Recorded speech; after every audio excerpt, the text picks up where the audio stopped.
اگر میں اپنے نبی کے معجزات کی بات کروں، بے شمار معجزات ہیں۔ حدیث میں آتا ہے حضور علیہ السلام کے پاس بڑے بڑے کافر اسلام کے دشمن، جن میں ابو جہل بھی ہے، عاص بن وائل بھی ہے، عتبہ بھی ہے، شیبہ بھی ہے، ولید بن مغیرہ بھی ہے، حضور علیہ السلام کے پاس آئے۔ رات کا وقت ہے، 14ویں کی رات ہے۔ کون سی رات ہے؟ 14ویں کی رات ہے، رات کا وقت ہے۔ آگے کہنے لگے محمد، کیا کہتے ہیں؟ اور آپ کہہ دیں صلی اللہ علیہ وسلم۔ وہ تو کافر ہی دیکھ رہے نا، وہ میرے نبی کو صرف نام سے ہی بلائیں گے نا، پر میں اور آپ مسلمان ہیں۔ جب میری اور آپ کی زبان سے میرے نبی کا نام آئے، 7 درود پڑھنا میرے اور آپ کے ایمان کی نشانی ہے۔ محمد صلی اللہ علیہ وسلم سارے زبان سے کہہ دے، لہذا وہ کافر آئے، کہنے لگے محمد صلی اللہ علیہ وسلم، اگر آپ اپنے آپ کو نبی کہتے ہیں، اگر آپ اپنے آپ کو نبی کہتے ہیں، اپنے نبی ہونے کی کوئی علامت پیش کریں، کوئی نشانی پیش کریں۔ اور ایک روایت میں یوں آتا ہے، انہیں پھر واضح لفظوں میں کہا، ہمارے لیے یہ علامت پیش کرے کہ اس چاند کے 14ویں کی رات ہے، چاند چمک رہا ہے، واضح نظر آ رہا ہے، اس چاند کے 2 ٹکڑے کر دیں، ہم آپ کو نبی مان لیں گے، ہم آپ کو نبی مان لیں گے۔ میرے محبوب نے فرمایا، اگر یہ چاند 2 ٹکڑے ہو جائے تم ایمان لے آؤ گے؟ کہاں لے آئیں گے؟ ایمان لے آئیں گے۔ حضور علیہ السلام نے اللہ سے دعا مانگی، میرے محبوب نے دعا مانگی، دعا مانگنے کے بعد میرے محبوب نے انگلی سے اشارہ کیا، حضور کے اشارہ ہونے کی دیر ہے، چاند کے 2 ٹکڑے ہوتے ہیں، ایک ٹکڑا جبل ابی قیس پہ گرتا ہے، دوسرا ٹکڑا جبل قیقان پہ گرتا ہے۔ لوگوں نے اپنی آنکھوں سے دیکھا۔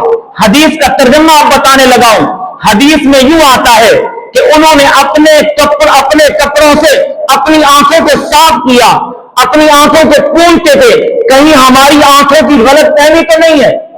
چاند کے 2 ٹکڑے واضح نظر آ رہے ہیں، کپڑے سے آنکھ کو صاف کر کر کے اپنی آنکھوں سے دیکھ رہے ہیں، چاند کے 2 ٹکڑے نظر آ گئے، لیکن کیونکہ رب نے دل پہ کیا لگا دی؟ مہر لگا دی۔ انہوں نے رب سے کبھی ہدایت مانگی نہیں تھی، انہوں نے جب بھی نبی سے بات کی تو اعتراض کی شکل میں بات کی، نبی کو تکلیف دینے کی شکل میں بات کی، رب نے تب بھی ہدایت نہیں دی۔ کہنے لگے یہ تو واضح طور پہ جادو ہے، واضح طور پہ جادو ہے۔ پھر آپس میں باتیں کرنے لگے، کہنے لگے اچھا ہو سکتا ہے محمد صلی اللہ علیہ وسلم نے ہم پہ جادو کر دیا ہو، لیکن جو باہر کے لوگ ہیں، ارد گرد کے لوگ ہیں، کوئی مسافر سفر کر رہا ہوگا، چاند تو پوری دنیا کے لیے ہے، کسی اور سے جا کے پوچھیں، ہو سکتا ہے ہمارے اوپر جادو ہو چکا ہو، سب پہ تو جادو نہیں ہوگا، اوروں سے پوچھیں۔ جب صبح ہوتی ہے، قافلے مختلف مکہ میں جب آتے ہیں، یہی ابو جہل، یہی ولید بن مغیرہ، یہی عتبہ شیبہ مسافروں سے پوچھ رہے ہیں، بھائی رات کو تم نے کچھ دیکھا بھی ہے؟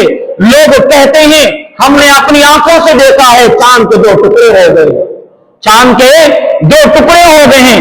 یہ میرے نبی کا معجزہ ہے، جس نے میرے نبی علیہ السلام کو ہدایت مانگنے کی نیت سے دیکھا، رب نے ہدایت دے دی۔ جس نے میرے نبی سے سوال ہدایت کی نیت سے پوچھا، رب نے ہدایت دے دی۔ جس نے حضور کو دیکھا دشمنی کی نیت سے، جس نے حضور سے سوال کیا ہی اعتراض کرنے کی نیت سے، پھر اللہ نے اس کے لیے ہدایت کے دروازے بند کر دیے۔ اتنی بڑی علامت دیکھنے کے باوجود ہدایت نصیب نہ ہو۔ اور اسی طرح حضور علیہ السلام خیبر کے قریب، آپ علیہ السلام عصر کی نماز کے بعد خیبر کے قریب حضرت علی کی گود میں سوئے ہوئے، آپ آرام فرما رہے ہیں۔ اس دوران آپ پہ وحی اترنا شروع ہو گئی، وقت لگ گیا اور ادھر سے سورج غروب ہو گیا۔ سورج غروب ہوتا ہے، میرے محبوب پہ وحی مکمل ہوتی ہے۔ محبوب پوچھتے ہیں علی عصر کی نماز پڑھی ہے؟ یا رسول اللہ نہیں پڑھی۔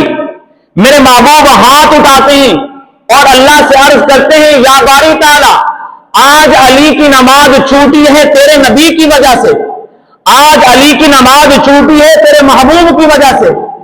اللہ نے سورج کو واپس بھیجا۔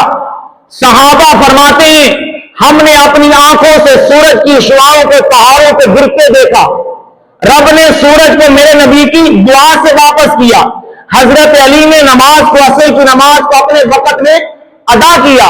تو میں کہنا چاہتا ہوں کہ میرے نبی علیہ السلام کے معجزات در حقیقت ہدایت کے لیے آئے، بلکہ اس سے ایک اور بات ذہن میں آئی، جب حضور علیہ السلام معراج پہ گئے تھے، آپ واپس آئے، آپ نے معراج کا سفر مکہ کے لوگوں کو بتایا، لوگوں نے انکار کیا، حدیث میں آپ سے کہنے لگے اچھا آپ بیت المقدس بھی گئے تھے؟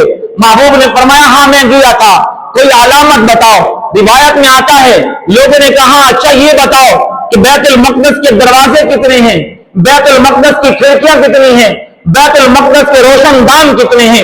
رب نے سارے پردے ہٹا دیے، بیت المقدس کو سامنے کر دیا۔ وہ سوال کرتے دروازے کتنے ہیں، محبوب گن کے بتاتے۔ وہ سوال کرتے کھڑکیاں کتنی ہیں، محبوب گن کے بتاتے۔ وہ سوال کرتے ہیں روشن دان کتنے ہیں، محبوب گن کے بتاتے ہیں۔ یہ میرے نبی کا معجزہ۔